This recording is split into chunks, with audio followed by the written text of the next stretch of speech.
Estamos de volta com o programa Observadores deste domingo e os nossos telespectadores podem falar conosco pelo facebook.com/Observadores Marabá, o endereço nosso nesta rede social, ou pelo e-mail observadores@grupocorreio.com.br. E foi justamente por uma dica dos nossos telespectadores por e-mail, né, que a gente trouxe aqui hoje duas representantes do Sistema S, a Carla pelo SESC e a Débora pelo SENAC. E, Débora, você estava falando um pouquinho sobre como funciona o acesso ao SENAC aqui em Marabá e sobre o tempo que nós estamos aqui, mas eu gosto quando você explica. Muita gente fica, né, mas espera aí, o SENAC é particular, é público, né? Como é que funciona? Explica para a gente como é que funciona institucionalmente o SENAC. Bom, vamos lá. O SENAC ela é uma entidade de direito privado, né? É uma entidade sem fins lucrativos, mas que ela recebe subsídios para poder oferecer esses recursos à comunidade. Então, ele é público a partir do momento em que a gente percebe a função de aprendizagem, a função social no sentido da qualificação profissional para a sociedade. Perfeito. Né? Então, ele recebe essa contribuição através dos empresários brasileiros como um todo. Existem um escalonamento, né, de contribuições e aí a partir dessas contribuições é que o SENAC desenvolve as ações de aprendizagem para atendimento do público. Tanto que as duas entidades são ligadas à Federação do Comércio. São ligadas à Né? FEComércio, exatamente. Ou seja, que por sua vez é mantido por associações e sindicatos que financiam o sistema. Isso. E que garante esse subsídio de que vocês têm falado. Lembrando que o SENAC ele é regulado pela União, né? O MEC nos avalia, nós somos avaliados pelo MEC, nós prestamos conta financeiramente à União. Perfeito. Então, é um trabalho muito transparente, é um trabalho muito que segue uma forma de trabalhar com clareza, né? Com eficácia, com eficiência, e a gente deixa as nossas ações muito transparentes e muito bem regulamentadas, né? E está previsto, inclusive, na LDB, né? Na Lei de Diretrizes e Bases da Educação. Muito bem lembrado. Na Lei 9.394, de 1996, onde o artigo 39 diz o seguinte, me permitam a leitura aqui. Vontade. A educação profissional e tecnológica, no cumprimento do objetivo da educação nacional, integra-se aos diferentes níveis e modalidades de educação e às dimensões do trabalho, da ciência e da tecnologia. Exatamente. Então, assim, ele não é um trabalho, é uma empresa particular. Não. Nós oferecemos com qualidade essa qualificação profissional, esse aperfeiçoamento dos nossos clientes, né? E é muito interessante porque nós somos totalmente regulamentados, né? Então é uma entidade que transmite confiança e recentemente houve uma discussão, Patrick, inclusive junto com a nossa gerente de Parauapebas, que é a Simone, ela vai me enforcar porque eu estou falando o nome dela. Mas assim, a gente conversou e ela trouxe essa discussão, como as pessoas depositam no SENAC os seus sonhos. Né? A sua chance de ingressar no mercado de trabalho, e vem com sonhos, com necessidades e depositam em nós, né, a primeira porta. Eles vêm com toda a expectativa e a gente recebe essa pessoa, a gente encaminha, dá informações de como ele pode se portar, de como ele pode fazer o seu currículo e apresentar nas empresas, né? Não é só saber fazer uma função, né? É uma preparação para a vida, é uma preparação para você exercer sua função profissional e para que você cresça profissionalmente também. O SENAC tem essa responsabilidade e isso nos dá muito orgulho em trabalhar numa instituição com esse caráter. E isso hoje é muito necessário. Você sempre foi, hoje ainda mais, né, Carla? É importante pontuar também, Patrick, as pessoas, mas o que é? É um órgão público?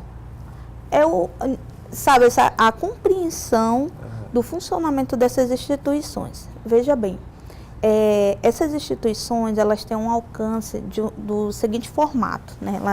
Ela tem institucionalmente duas ações dentro da estrutura de organização de Estado, né? De organização de Estado. Então, elas se enquadram como paraestatais. O que é uma paraestatal? Recebe investimento público, né? O nosso orçamento ele sai da União, por isso que nós somos regulamentados, não somos subordinados. A subordinação são dos órgãos públicos. Perfeito. Nós somos regulamentados, prestamos contas, Tribunal de Contas da União, né? Por conta desse recurso que tem essa origem, porém nós temos autonomia administrativa. Por isso que nós funcionamos como empresas. Porque as nossas decisões, a nossa organização interna, a nossa forma de, por exemplo, inclusão de mão de obra, nós que determinamos.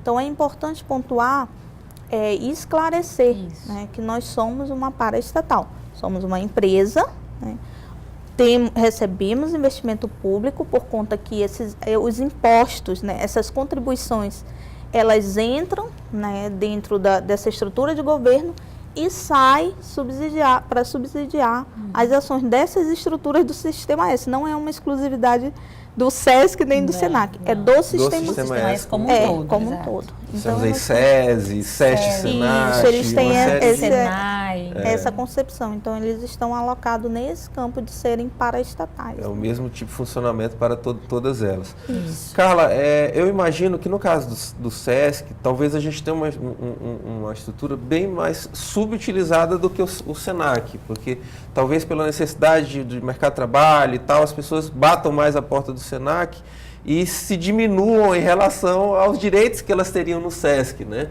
No universo que a gente tem de comerciários aqui em Marabá, talvez nem a grande maioria não tenha amplitude do que vocês contam lá. E a Débora explicava há pouco como funciona o acesso ao SENAC. Eu pediria que também você especificasse para esse nosso telespectador como funciona o acesso ao SESC, desde o primeiro contato. Quem é essa pessoa que tem esse direito ao serviço do SESC? Veja bem, é importante pontuar que, por isso que eu falei inicialmente que as nossas ações são convergentes.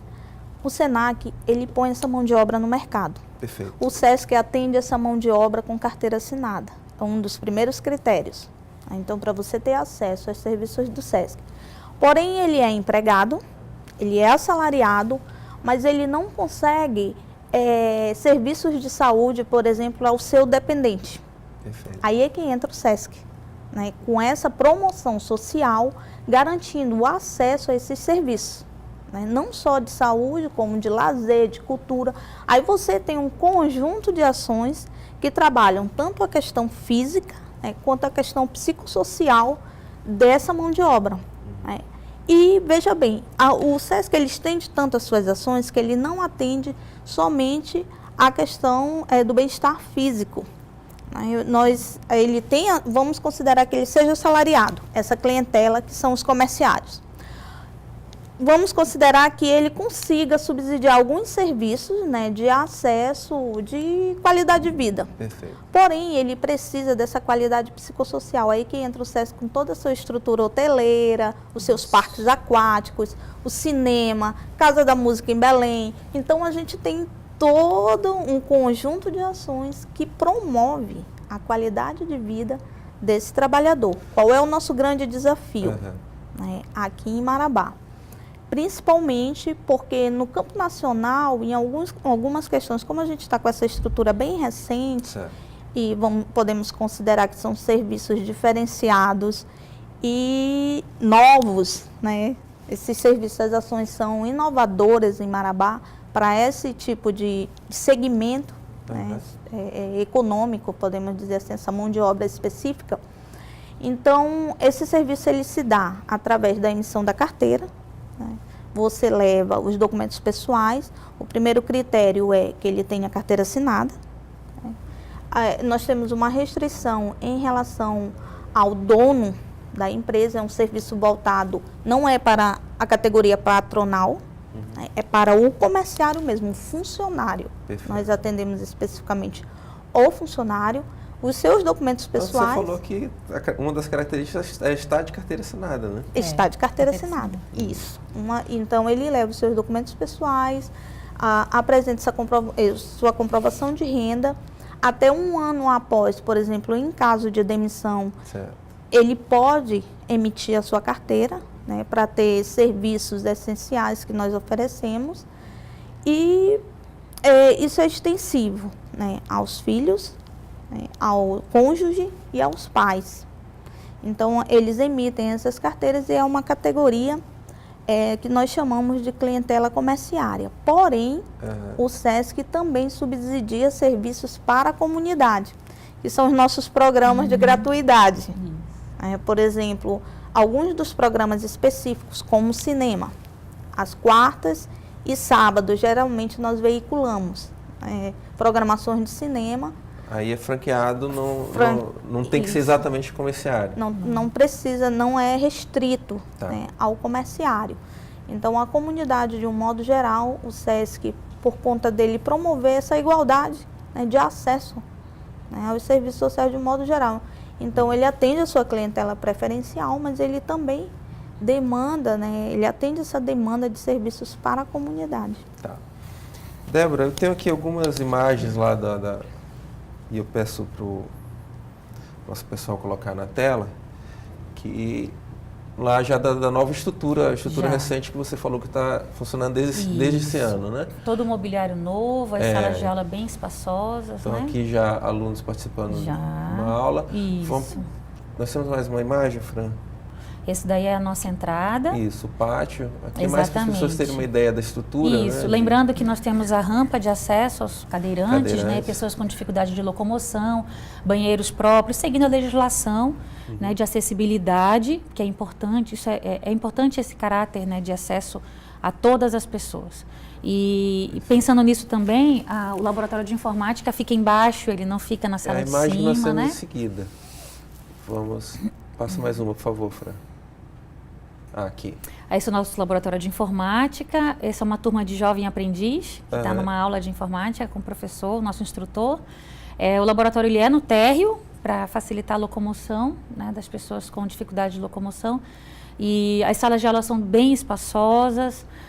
Nós temos uma capacidade de 25 alunos por sala, né, todas com ar-condicionado, com conforto suficiente para atender essa nossa clientela de uma maneira mais tranquila, né? De uma maneira mais eficiente, digamos assim. Esse é nosso laboratório. O que nós temos aqui no laboratório de informática? Que tipo quais os cursos que a gente está atendendo? Existem alguns cursos, Patrick, que tem blocos de informática, tá? Perfeito. Por exemplo, a gente pode ter um curso que tenha, por exemplo, operador de caixa. Ele tem que ter uma parte de informática. O recepcionista, ele tem que ter um bloco de informática. Então, ele atende tanto essas partes de formação de informática dentro desses cursos, como ele tem cursos que são especificamente de informática. Nós temos operador de computador, nós temos cursos de informática básica para a pessoa que quer começar exatamente a trabalhar com o computador de maneira mais eficiente, né? E temos cursos... No meu tempo de aprender a lidar com computador, não. Não. Já nem tanto, né? Era o DOS, né? Era o curso DOS. Você tinha que exatamente. Aprender. Então, hoje já é um outro nível, mas continua necessário essa questão da iniciação informática. Exatamente. A gente pensa, pode parecer tolice, mas uma grande parcela da sociedade ainda está nessa parcela do analfabetismo digital. Né? Ou seja, nunca teve oportunidade de sequer ligar um computador. Exato. E tem uma outra questão também, Patrick. Existem pessoas que mexem no computador, né? Mexem, abrem acesso à internet, mas você conseguir explorar o potencial do computador como um todo, às vezes elas desconhecem os instrumentos que o computador pode te fornecer. Então, você trabalhar efetivamente com o Word, você trabalhar efetivamente com o Excel. Nós temos um curso, inclusive, que está sendo lançado agora, é um curso pago. Lembrando que os comerciários têm a política de desconto de 40% de desconto nesse curso, que é o curso de Excel avançado, que vai funcionar à noite. Então, um empresário que quer trabalhar com as suas planilhas de controle orçamentário de uma forma mais eficiente e desconhece todas as funções que o Excel pode fornecer. E a gente tem esse curso. né, de um preço acessível para o comerciário, um preço acessível para o trabalhador de carteira assinada ou para outras pessoas também, para os empresários, os donos de empresa que querem melhorar a sua atuação no mercado. Então, a importância de um laboratório de informática como todas as máquinas funcionando, acesso à internet, isso nós estamos promovendo e oferecendo para a comunidade também. Certo. Está rendendo nossa conversa, está passando rápido, né? Já vamos para mais um bloco comercial. O programa Observadores volta após o intervalo aqui na TV Correio SBT, canal 26.